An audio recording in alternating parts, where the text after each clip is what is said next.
नमस्कार, स्मितांकित मल्टी क्रिएशनमध्ये आपले खूप खूप स्वागत। आज मी इथं दाखवणार आहे ब्रेड पकोडा। त्यासाठी लागणारे साहित्य आहे 3 बटाटे, मी हे अंदाजे घेतले आहेत,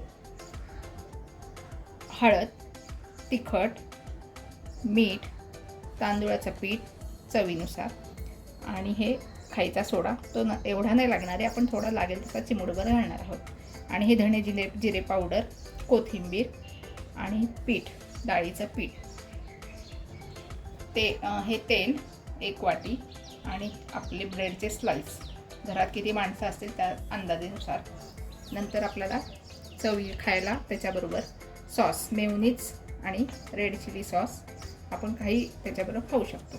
तर आता आपण सुरू करणार आहोत। हे मी बटाटे उकडून घेतलेले आहेत, तर आता आपण सुरू करणार आहोत। आता हे उकडून घेतलेले बटाटे आपण स्मॅश करणार आहोत। हे एकदम एकजीव झाले पाहिजे। आधी हे हाताने कुस्करून घ्यायचे।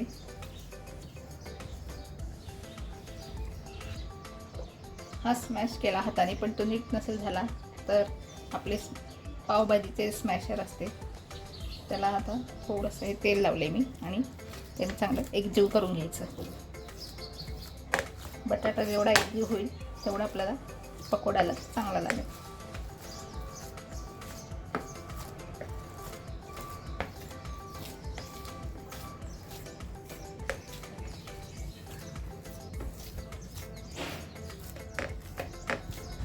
इथे बघू शकता, हा मी पूर्ण स्मॅश करून घेतलेला आहे।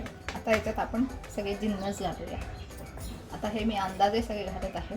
चवीनुसार हळद टाकते, 1 चमचा तिखट आपल्या आवडीप्रमाणे,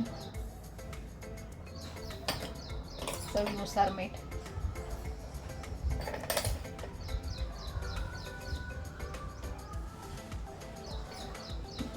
तांदळाचं पीठ यांनी थोडासा कुरकुरीतपणा येण्यासाठी मी तांदळाचं पीठ घालते आहे। आणि खायचा सोडा हा अगदी चिमूटभरच घालायचा आहे।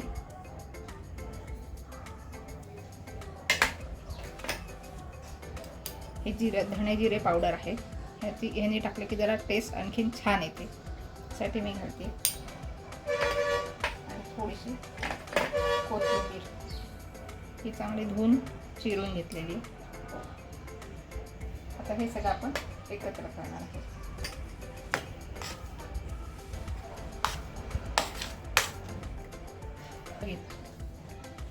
इथं मी एक घट्ट गोळा मळून घेतलेला आहे।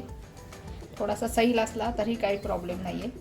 आता इथे ब्रेडचे स्लाइस आहेत, याला आता आपण हे मिश्रण लावूया सगळं। हे पूर्ण सगळीकडे लावून घ्यायचे, पसरायचे।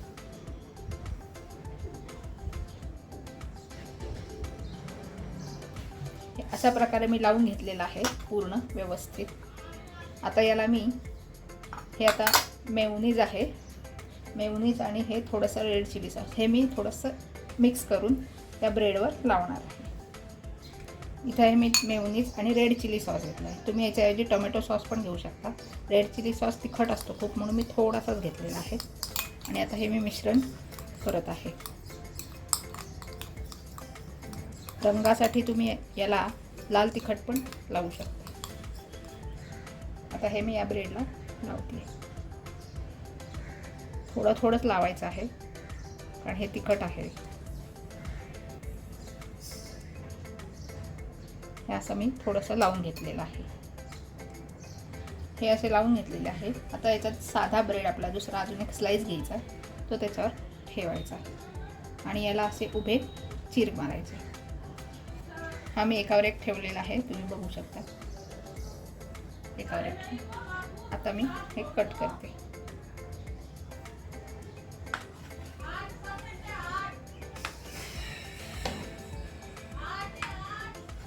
हे असे 4 स्लाइस केलेले आहेत, इथे कट केलेले आहेत।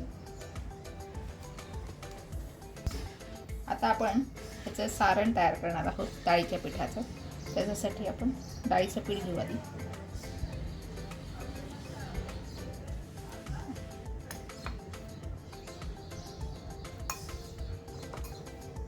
थोडीशी हळद,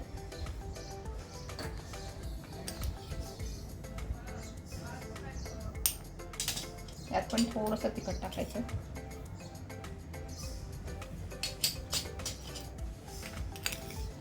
थोडं मीठ.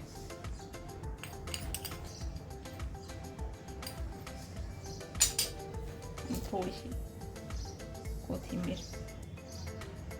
आता आपण हे भिजवून घेणार आहोत.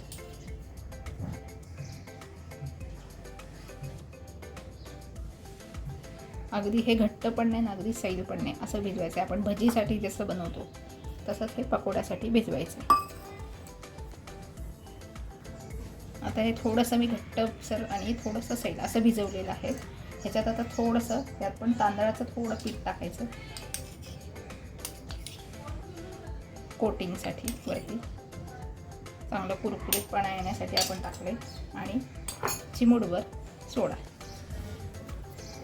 आणि मग परत मिश्रण चांगलं हलवायचं आहे. आता मी कढई तापत ठेवते आणि त्याच्यामध्ये हे जे 1 वाटीचं प्रमाण आहे तेलाचं ते याच्यात टाकते. आणि तेल चांगलं कडकडीत तापून घ्यायचं आहे. इथं तेल तापलेलं आहे. आता आपण हे जे मिश्रण तयार आहे ह्याच्यामध्ये हे ब्रेडचे स्लाइस डीप करणार आहोत. हे व्यवस्थित कोट झाले पाहिजेत. सगळीकडे व्यवस्थित ते पीठ लागलं की टेस्टला पण छान लागते. हे आपण हळूवारपणे याच्यात सोडणार आहोत.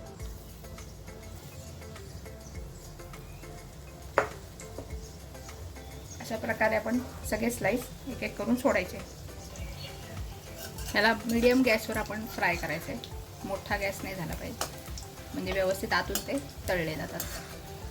इथं मी ब्राऊन ब्रेड वापरला आहे कारण फॉर हेल्थसाठी. तर कोणाला नसेल आवडत तर ते व्हाईट ब्रेड पण वापरू शकतात. चव थोडीशी वेगळीच लागणार पण असं छान लागतं. तुम्ही एकदा ट्राय करून बघा ब्राऊन ब्रेडचे. इथे हे तळून झालेले आहेत. अशा प्रकारे माझे ब्रेड पकोडे तयार आहेत. आणि तुम्ही हे मेयोनीज किंवा टोमॅटो सॉस तुम्हाला जे आवडेल त्याच्याबरोबर तुम्ही सर्व करू शकता. माझ्या चॅनलला तुम्ही सबस्क्राईब करा, लाईक करा, शेअर करा. धन्यवाद.